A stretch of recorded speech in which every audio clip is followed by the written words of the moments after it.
네, 안녕하십니까. 골드 디렉터 골드입니다. 오늘 증권 관련주들 함께 보도록 하겠습니다.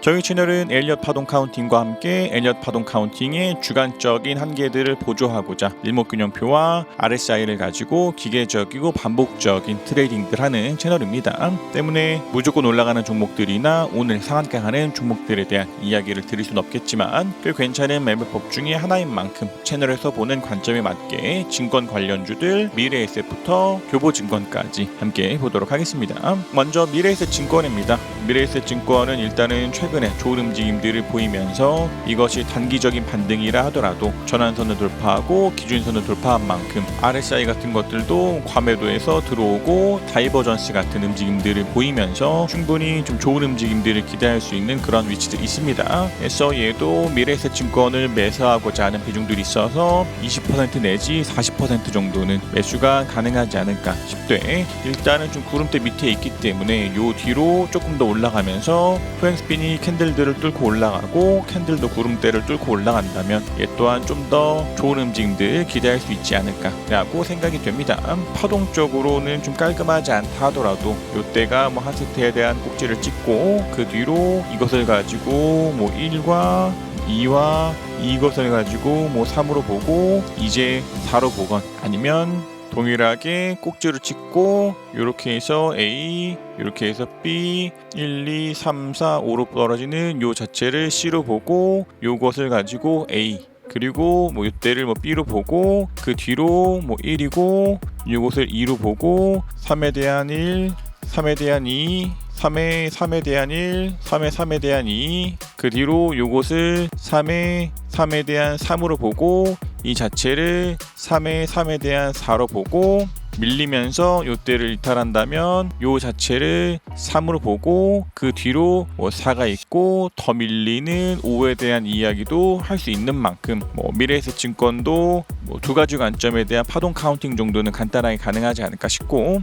그러나 엘리엇 파동 카운팅들은 아무래도 보는 관점에 따라서 주관적인 한계가 있는 만큼 좀 더 객관적으로 볼 수 있는 일목균형표상에서 전환선을 돌파하고 기준선을 돌파하고 후행스핀이 캔들을 돌파하고 캔들이 구름대를 돌파하고 후행스핀도 구름대를 돌파한다면 조금 더 상승할 확률들이 커지기 때문에 이렇게 전환선 돌파, 기준선 돌파 한 이유들을 가지고 매수가 가능한 그러한 종목들 있습니다. 해서 얘도 이 뒤로 밀리면서 뭐 전환선을 깨고 기준선을 깨지 않는다면 계속해서 보유 접근, 매수 접근 가능하지 않을까 라고 생각이 됩니다. 다음 NH투자증권입니다. NH투자증권도 전환선 돌파 자리, 기준선 돌파 자리, 후행스핀이 캔들을 돌파하는 자리들에서 한 번씩 다 매수가 가능한 그런 위치들이 있습니다. 일단은 캔들이 구름대 상단들에 대한 저항들이 있으나 얘 또한 좀 세 번에 대한 돌파가 일어난 만큼 좀 더 좋은 움직임들 기대할 수 있지 않을까 싶고, 얘도 뭐 요때가 뭐 진짜 C여서 지금 1이라고 할지라도 뭐 밀리다가 C에 대한 저점들을 갱신하지 않은 채로 올라간다면 좀 더 3에 대한 기대를 걸어볼 수 있는 만큼 캔들이 밀리다가도 기준선이나 구름대 하단에 대한 지지를 받고 올라가고 후행스핀도 밀리다가 캔들에 대한 지지를 받고 올라간다면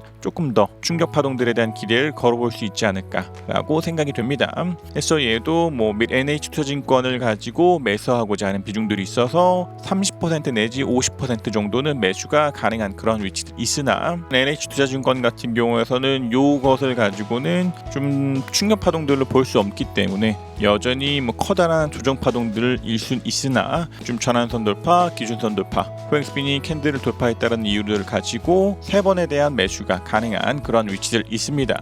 물론 뭐 정말 장기적으로 뭐 요때가 1이어서 지금이 뭐 2에 대한 진행 중이고 언젠간 올라가면서 1파에 대한 고점을 돌파한다면 뭐 3에 대한 기대를 걸어볼 수 있겠지만 그렇게 움직이지 않는 종목들도 많기 때문에 언젠간 3이 있을 거야라는 기대를 가지고 뭐 매수 혹은 홀딩들을 하기보다는 우리가 객관적으로 볼 수 있는 일목균형표처럼 상승하면서 돌파들이 일어날 때에는 매수, 밀리면서 이탈들이 나올 때에는 매도하는 것 굉장히 중요하지 않나라고 생각됩니다. 다음 삼성증권입니다. 삼성증권도 전환선 돌파 자리, 기준선 돌파 자리, 호행스핀들이 캔들을 돌파하는 자리들에서는 한 번씩 매수들이 가능한 그런 위치들 있습니다. 그래서 얘도 일단은 삼성증권을 매수하고자 하는 비중들이 있어서 30% 내지 50% 정도는 매수가 가능하나 아직까지 확실히 이것을 가지고 충격 파동들로 보기에는 부족한 움직임이지 않나라고 생각됩니다. 물론 뭐 가장 베스트하다면 이때가 꼭지여서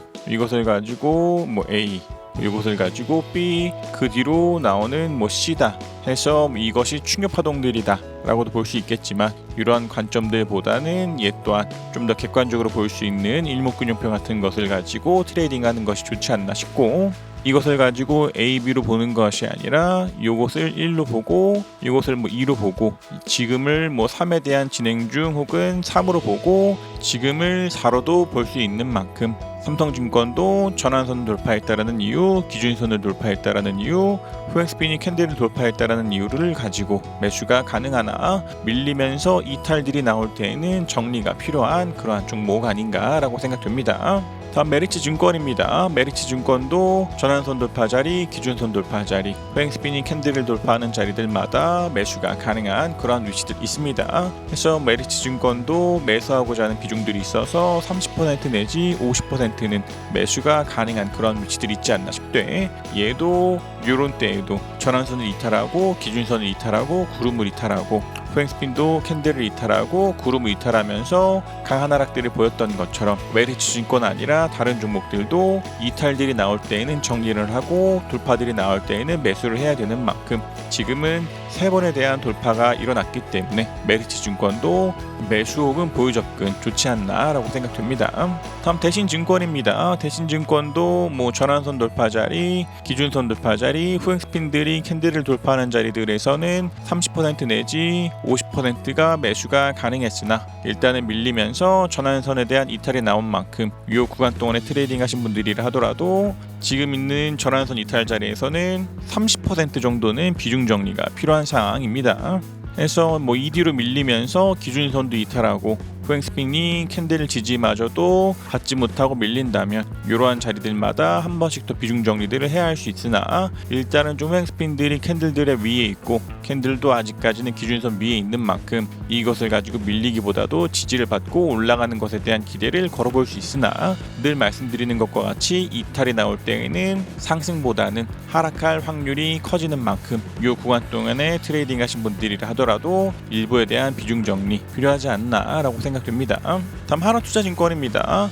하나투자증권도 일단은 전환선 돌파 자리, 기준선 돌파 자리 밀렸다가 다시 한 번 더 전환선과 기준선을 돌파한 만큼 하나투자증권도 전환선과 기준선을 가지고 트레이딩 가능하지 않을까라고 생각됩니다. 그래서 뭐 얘도 호행스핀이 한 번 더 캔들 위로 올라온 만큼 이들이 밀리기보다도 기준선이나 전환선, 호행스핀도 캔들에 대한 지지들을 받으면서 좀 더 추세적인 상승들을 걸어볼 수 있지 않을까 싶고, 그러나 구름대 밑에 있기 때문에 위로 올라가기에는 구름에 대한 저항, 밑으로 내려가기에는 기준선과 전환선과 캔들에 대한 지지들을 받으면서 좀 횡보를 하면서 구름대 안에 들어가고 다시 한 번 더 구름대 밖으로 나간다면 얘 또한 좀 더 상승에 대한 기대를 걸어볼 수 있지 않을까라고 생각이 됩니다. 그래서 뭐 하나투자증권이 뭐 요때가 뭐 어딘가에 대한 꼭지여서 이것을 가지고 A고 이것을 가지고 B고 지금 있는 요 조정들을 가지고 요때를 1로 보고 이것을 2로 보고 이것을 뭐 3으로 보고 지금을 4로 본다 하더라도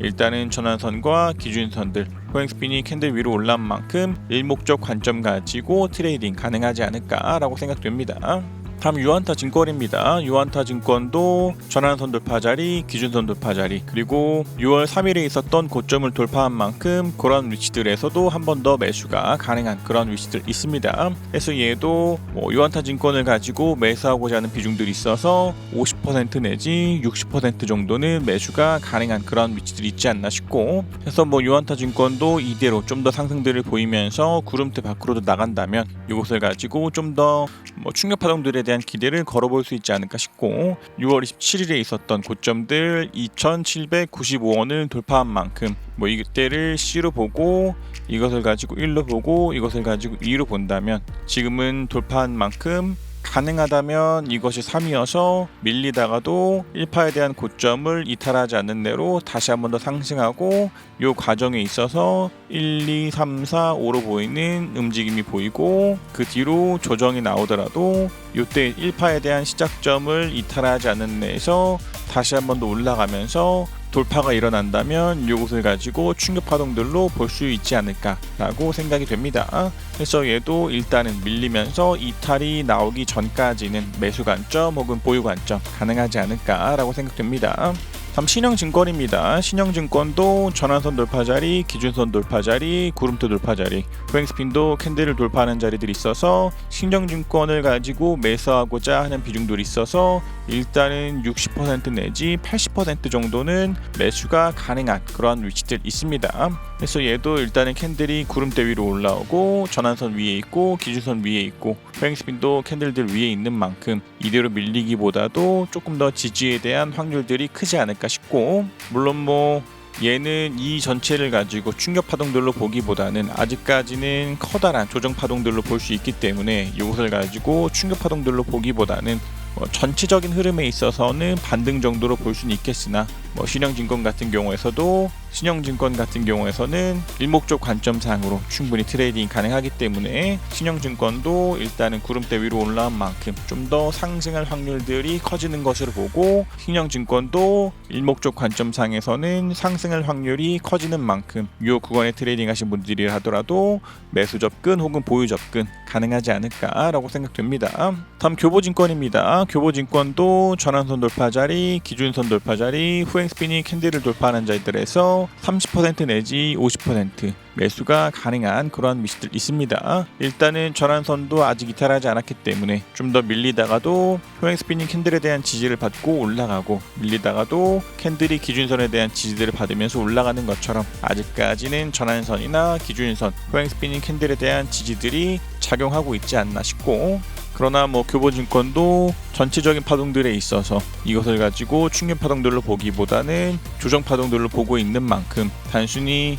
이 작은 움직임들을 가지고 충격 파동들로 보기보다는 여전히 조정에 대한 연속 혹은 반등 정도를 생각할 수 있으나, 얘 또한 일목적 관점에서 트레이딩들 가능하기 때문에 지금 같은 위치들에서는 일부에 대한 매수가 가능한 그러한 위치들이 있지 않나라고 생각됩니다. 그래서 증권 관련주들 미래에셋부터 교보증권까지 함께 보셨고, 전체적으로 움직임들이 단기적으로는 좀 좋은 움직임들이 보이지만 확실하게 충격 파동들로 볼 수는 없는 만큼 조금 더 객관적으로 볼 수 있는 일목균형표 같은 것들을 가지고 트레이딩 하는 거 중요하지 않나 라고 생각이 됩니다.